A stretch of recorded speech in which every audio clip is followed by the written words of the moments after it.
आप सबका super concept classes में स्वागत है। और आज की इस वीडियो में मैं आप लोगों को क्लास 10th सोशल साइंस के सब्जेक्टिव मॉडल पेपर का कंप्लीट सॉल्यूशन कराने वाला हूं। तो आप लोग वीडियो पर बने रहें और अगर आप लोग हमारे चैनल पर पहली बार आए हैं तो चैनल को सब्सक्राइब करने के साथ साथ बेल के आइकन को प्रेस कर लीजिए, क्योंकि आप लोगों का क्लास 10th का जितना भी मॉडल पेपर आया हुआ है हर एक मॉडल पेपर का कंप्लीट सॉल्यूशन आप लोगों को इस चैनल में मिल जाएगा। तो चलिए शुरू करते हैं और एक एक करके हर एक क्वेश्चन के आंसर को हम लोग बहुत ही सिंपल तरीके से समझ लेते हैं। देखिए हमारे पास जो सबसे पहला जो क्वेश्चन है, क्वेश्चन नंबर 1 क्या है देख लीजिए कि वियना सम्मेलन की मेजबानी किसने की थी। तो ये जो वियना सम्मेलन है इसका जो मेजबानी है मेटरनिक ने किया था। और हमने उत्तर में लिख दिया है कि वियना सम्मेलन की मेजबानी मेटरनिक ने किया था। ये हो गया, इसको आप लोग नोट डाउन कर लीजिए। आगे चलते हैं क्वेश्चन नंबर 2 की ओर, देख लेते हैं कि हमारे पास क्वेश्चन नंबर 2 क्या है। देखिए क्वेश्चन नंबर 2 क्या है कि भारत में प्रथम आधुनिक वस्त्र मिल कब और कहां स्थापित की गई थी। देखिए एक्चुअल में स्टार्टिंग टाइम में एक बार जब इसको मतलब स्थापित किया गया तो ये फेल हो गया, दूसरा टाइम में भी जब स्थापित किया गया तो ये भी फेल हो गया, और तीसरा टाइम में ये हमारा सफल रहा। तो जो फेल हो गया, जो असफल हुआ है, उस चीज को भी यहाँ पर मैंने लिख दिया है। देख लीजिए कि आधुनिक ढंग की सूती वस्त्र की पहली मिल की स्थापना 1818 में कोलकाता के समीप फोर्ट ग्लास्टर में की गई थी, ठीक है, किंतु यह असफल रही। देखिए सबसे पहले 1818 में कोलकाता के समीप एक जगह है फोर्ट ग्लास्टर, वहां पर किया गया था, लेकिन ये फेल हो गया, उतना अच्छे से चला नहीं। फिर 1851 में मुंबई में एक मिल स्थापित की गई, ये भी फेल हो गया, ये भी असफल हो गया। उसके बाद अगर बात करा जाए यहाँ पर सबसे पहला जो सफल है, जो सक्सेस क्या है, तो सबसे पहला सफल आधुनिक कारखाना 1854 में मुंबई में ही क्या है कावसजी डाबर द्वारा खोला गया, जिसमें 1856 में उत्पादन प्रारंभ हुआ। बात क्लियर, बात समझ में आ रहा, कोई दिक्कत नहीं है। देखिए 1818 में कोलकाता में खोला गया, ये फेल हो गया। 1851 में फिर से मुंबई में खोला गया, ये भी फेल हो गया।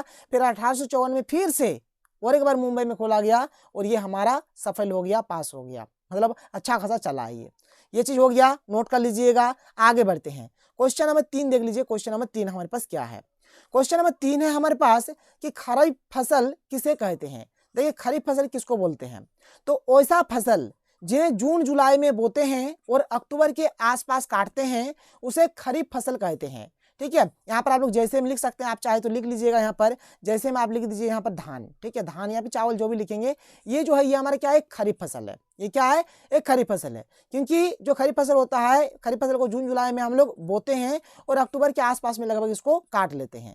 क्वेश्चन नंबर 4 क्या है, देखिए कि लोकतंत्र की कोई 2 चुनौतियों को लिखें।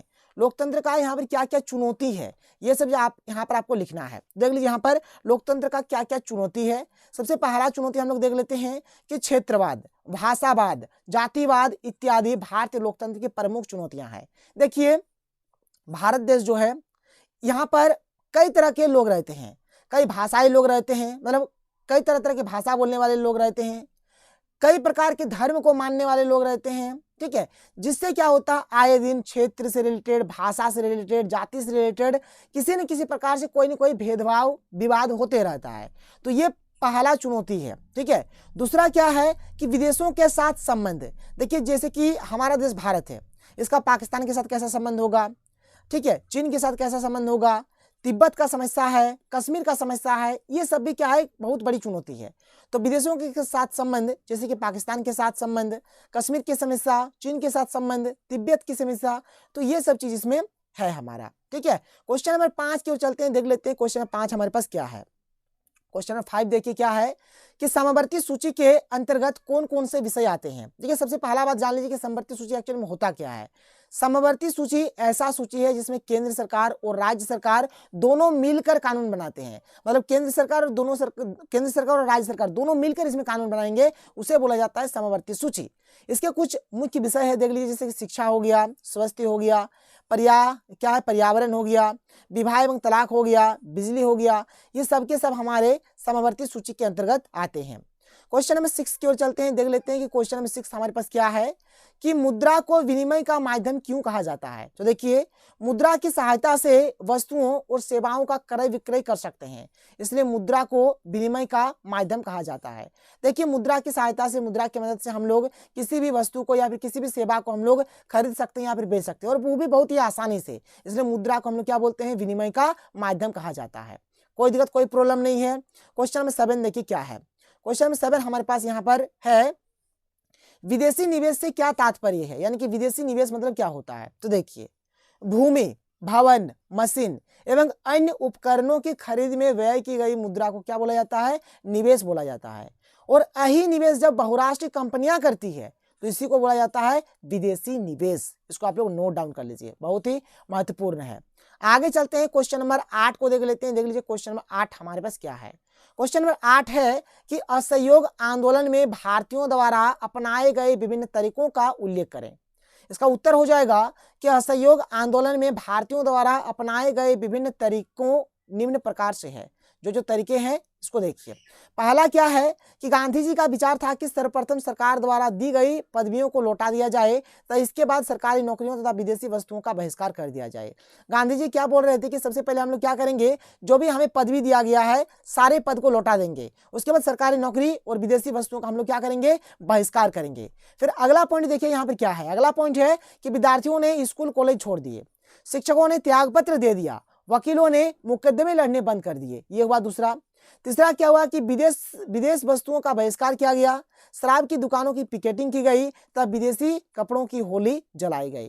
तो ये सब पॉइंट्स आप लोग लिख दीजिएगा, आपका सही हो जाएगा। आगे चलिए, अगला पॉइंट देखिए क्या है यहाँ पर। अगला पॉइंट कि व्यापारियों ने विदेशी व्यापार में पैसा लगाने से इनकार कर दिया, तो ये भी यहाँ पर हो जाएगा। क्वेश्चन नंबर 9 को देख लीजिए, बहुत ही इंपॉर्टेंट क्वेश्चन है। क्वेश्चन नंबर 9 क्या है कि पहले विश्व युद्ध के समय भारत का औद्योगिक उत्पादन क्यों बढ़ा।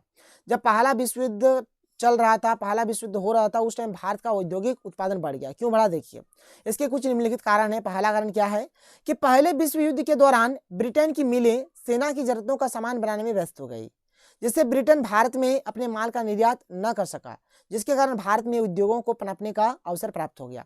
देखिए, जब भी कभी भी किसी देश के भीतर में लड़ाई होता है तो लड़ाई लड़ने के लिए भाई हमारे पास औजार होना चाहिए। औजार रहेगा तभी हम लोग लड़ाई लड़ पाएंगे। तो ब्रिटेन यहाँ पे क्या करने लगा, ब्रिटेन भी प्रथम विश्व युद्ध में भाग लिया था, इसलिए ब्रिटेन ने क्या करा, यहाँ पर उन्होंने मैक्सिमम जो भी उनका फैक्ट्री वगैरह था, हर एक फैक्ट्री को सेना से रिलेटेड जो भी मतलब युद्ध से रिलेटेड जो भी सामान है, सामान को बनवाने में लगा दिया।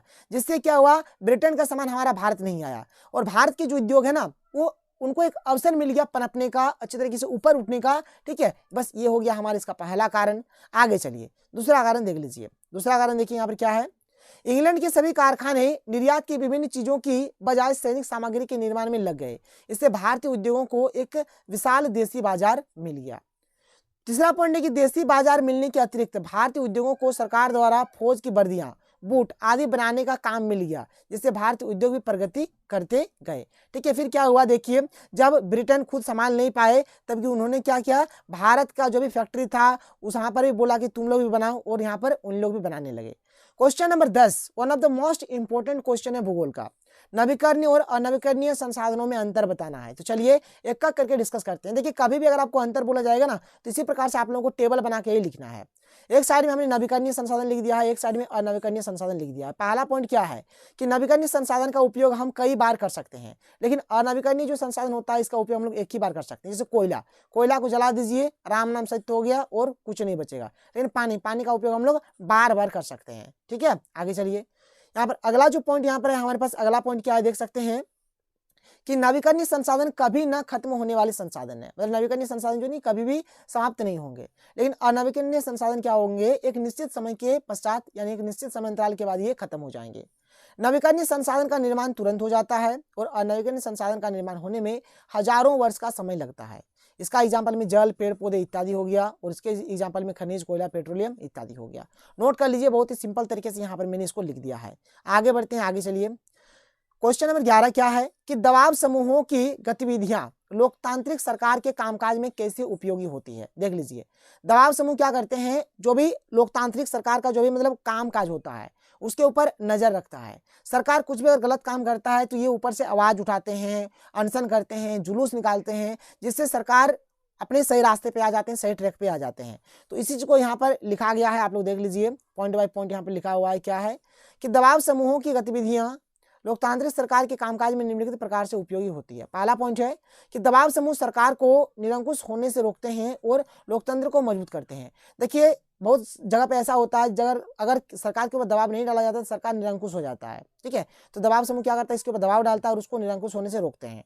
दबाव समूह सरकार को किसी एक हित में कानून बनाने से रोकती है। अगर कभी भी सरकार अगर किसी एक पक्ष में, मान के चलिए कोई एक धर्म या फिर कोई एक जाति या फिर कोई एक समूह वाले को अगर उसके हित में अगर कानून बनाता है तो इस चीज को भी रोकता है कि नहीं, देश के भीतर में सब कोई समान है, चाहे हिंदू हो, मुसलमान हो, सिख हो, ईसाई हो, लंबा हो, काला हो, गोरा हो, मोटा हो, नाटा हो, सब एक जैसा, ठीक है। अगला पॉइंट क्या है देख लीजिए, अगला पॉइंट देखिए ध्यान से, दूसरा के बाद तीसरा पॉइंट होगा, तीसरा पॉइंट लिख दीजिएगा, ठीक है। तीसरा पॉइंट क्या है कि दबाव समूह आंदोलनों के माध्यम से आम जनता सरकार को अपनी समस्याओं से अवगत करवाती है और कुछ विशेष वर्ग के दबाव में आने से रोकती है।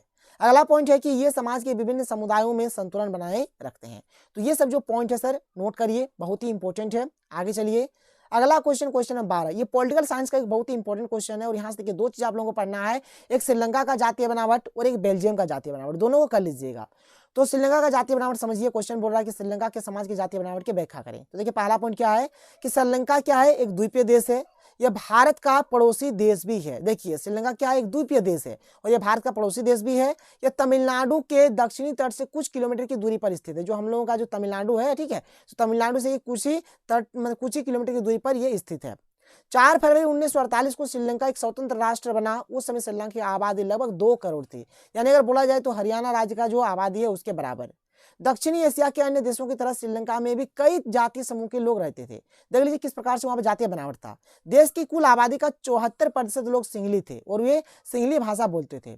बाकी 18% लोग तमिल थे और वे तमिल भाषा बोलते थे। शेष 8% लोग ईसाई थे और ये दोनों भाषा बोलते थे।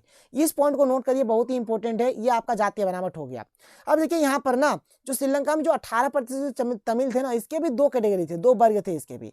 पहला श्रीलंकाई तमिल, ठीक है, और एक भारतीय तमिल। एक हो गया श्रीलंकाई तमिल और एक हो गया भारतीय तमिल। श्रीलंकाई तमिल में श्रीलंकाई मूल के जो तमिल है जिसका 13% था, ठीक है। अब देखिए यहाँ पर जो भारतीय, इसको आप लोग यहाँ मत लिखिए, बल्कि आप लोग इसको यहाँ लिख दीजिए, ज्यादा अच्छा लगेगा, ठीक है, इसको यहाँ लिख दीजिए।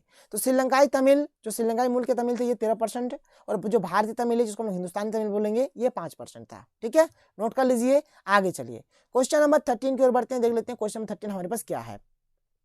ऋण की शर्तों का उल्लेख करें। देखिए ऋण लेने के टाइम कुछ शर्त होता है, क्या क्या शर्त होती है, जैसे पहला ऐसा होगा, जो भी मतलब सूद होगा, सूद यानी ब्याज जो होगा, ब्याज पहले ही फिक्स कर लिया जाता है कि मैं आपको इतना पैसा दे रहा हूं, आप मेरे को इतना सूद दीजिएगा। इस प्रकार से जो सूद है, जो ब्याज है, पहले ही डिसाइड कर लिया जाता है कि कितना सूद दिया जाना है।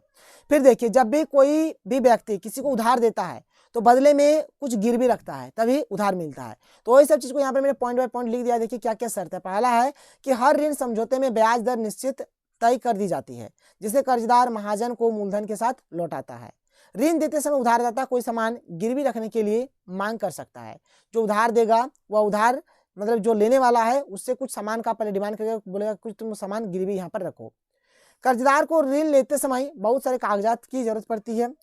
ऋण क्या है, उधारदाता ऋण देते समय कर्जदार को भुगतान के तरीकों के बारे में बता देता है कि कैसे भुगतान करना है, क्या करना है।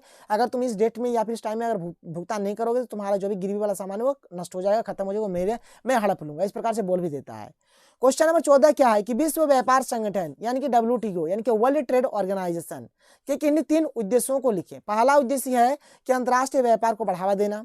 दूसरा है कि अंतर्राष्ट्रीय व्यापार हेतु नियमों को निर्धारित कर उसे लागू करना। तीसरा है कि अंतर्राष्ट्रीय व्यापार के विस्तार हेतु सदस्य देशों को एक मंच प्रदान करना। तो यहाँ पर देखिए 3 यहाँ पर पॉइंट लिखा हुआ है, नीचे आपको और पॉइंट मिल जाएगा, 4 यहाँ पर मैंने लिख दिया है, आप लोग अभी हर एक को कर लीजिए।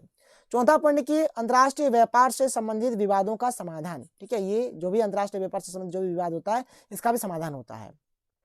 क्वेश्चन नंबर 15 क्या है, देखिए कि 18वीं सदी के यूरोप में कुछ लोगों को ऐसा क्यों लगता था कि मुद्रण संस्कृति निरंकुशवाद का अंत और ज्ञानोदय होगा।